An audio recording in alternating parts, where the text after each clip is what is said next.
Dalam prospektus ringkasnya, Rans mencatatkan pendapatan sebesar 353,38 miliar rupiah.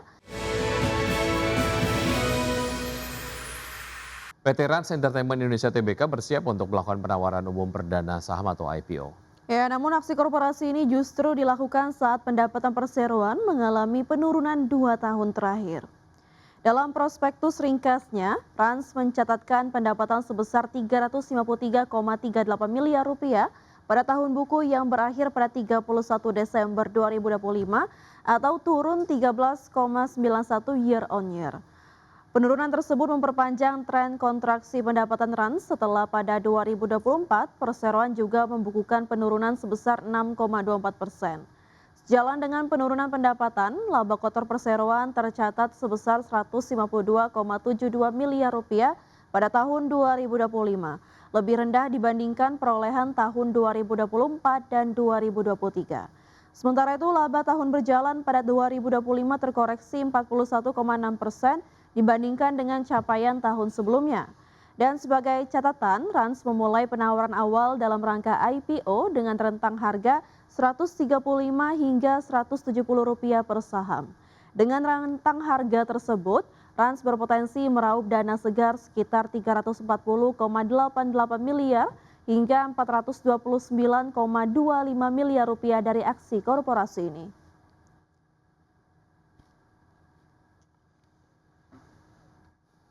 Pemirsa, dalam pengumuman terbaru MSCI pada 24 Juni 2026, MSCI menyoroti persoalan transparansi kepemilikan saham dan dugaan praktik perdagangan terkoordinasi di pasar modal Indonesia. MSCI bahkan memberikan peringatan jika kemajuan yang memadai belum terlihat hingga review pada November 2026, status Indonesia dapat diturunkan dari emerging market ke frontier market. MSCI memberikan peringatan terhadap pasar modal Indonesia terkait persoalan transparansi kepemilikan saham dan dugaan praktik perdagangan terkoordinasi yang dinilai mengganggu aksesibilitas investor institusi global. Dalam hasil MSCI 2026 Market Classification Review yang dirilis pada Rabu 24 Juni 2026, Indonesia menjadi salah satu negara yang mendapat perhatian khusus.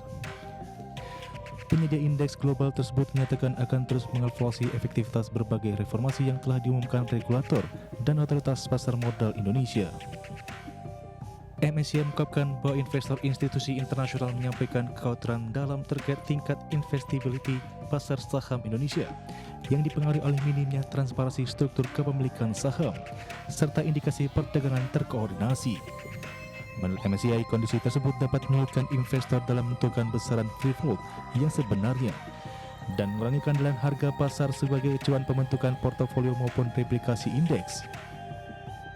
MSCI bahkan memberikan sinyal peringatan apabila kemajuan yang memadai belum terlihat hingga MSCI Index Review pada November 2026. Pihaknya akan mempertimbangkan berbagai opsi terhadap status pasar modal Indonesia, termasuk menurunkan status Indonesia dari emerging market menjadi frontier market. Dalam pengumumannya, MSCI menegaskan bahwa klasifikasi pasar tidak bersifat permanen dan akan terus dievaluasi berdasarkan pengalaman nyata investor institusi internasional dalam mengakses suatu pasar. Berbagai sumber untuk ID Action.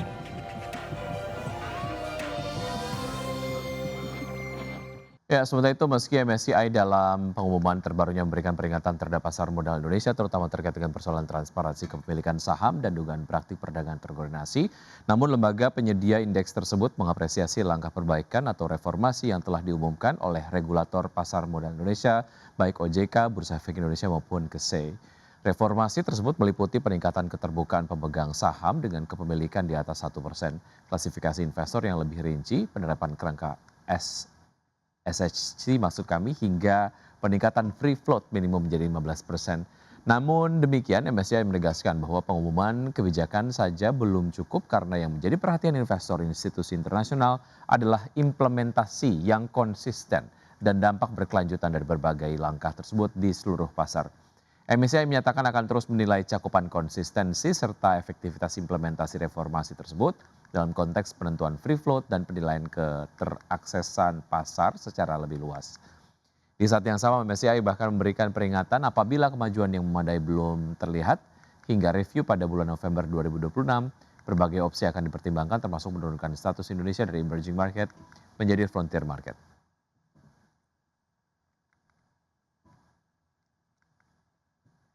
Pemirsa, Rapat Umum Pemegang Saham Tahunan Clearing Penjaminan Efek Indonesia atau KPEI menetapkan Antonius Herman sebagai Direktur Utama periode 2026-2030 menggantikan Iding Pardi. Ya, RUPS tahunan juga menyetujui laporan kinerja operasional dan keuangan untuk tahun 2025 yang mencatatkan rata-rata nilai transaksi harian bursa sepanjang tahun 2025 mencapai 18,07 triliun rupiah atau meningkat 40,64% dibandingkan dengan tahun sebelumnya. Melalui rapat umum pemegang saham tahunan yang diselenggarakan Senin 22 Juni 2026, PT Clearing Penjaminan Efek Indonesia atau KPEI menetapkan Antonius Herman sebagai Direktur Utama periode 2026-2030 menggantikan Iding Pribadi yang telah menjabat sebagai Direktur Pengembangan PT Bursa Efek Indonesia. Sementara Direktur Clearing Penjaminan dan Pengawasan KPEI diduduki oleh Satya Birawa dan Direktur Teknologi Informasi dan Manajemen Proyek diduduki oleh Irmawati, serta Direktur Keanggotaan Riset dan Dukungan Bisnis diduduki oleh Ignatius Deni Wicaksono. Selain menyetujui susunan direksi baru, RUPST KPEI juga menyetujui laporan kinerja operasional dan keuangan untuk tahun 2025, di mana rata-rata nilai transaksi harian bursa sepanjang tahun 2025 mencapai 18,07 triliun rupiah atau meningkat 40,64% dibandingkan tahun sebelumnya. Sementara untuk nilai penyelesaian transaksi mencapai sebesar 5,47 triliun rupiah dengan tingkat efisiensi transaksi mencapai 63,34%.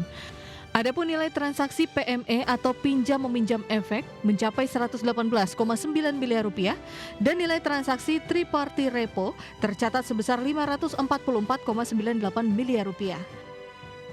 Sedangkan untuk layanan clearing transaksi efek bersifat utang atau sukuk melalui Electronic Bond Clearing System penyelenggara pasar alternatif, KPEI berhasil membukukan nilai transaksi sebesar 178,2 triliun rupiah dengan total frekuensi sebanyak 2.838 transaksi di sepanjang tahun 2025. Kinerja operasional yang cemerlang tersebut menjadikan KPEI mencatatkan laba bersih di tahun 2025 sebesar 262,22 miliar rupiah atau meningkat 75,79% dibandingkan tahun sebelumnya. Jakarta, Riki Anwardi, IDX Channel. PT Panin Sekuritas Tbk akan membagikan dividen tunai senilai 177,85 miliar rupiah atau setara dengan Rp250 per saham dari laba tahun buku 2025. Ya, Corporate Secretary PT Panin Sekuritas Tbk Pramanugraha mengatakan pembagian dividen tersebut telah disetujui dalam rapat umum pemegang saham tahunan pada 19 Juni 2026.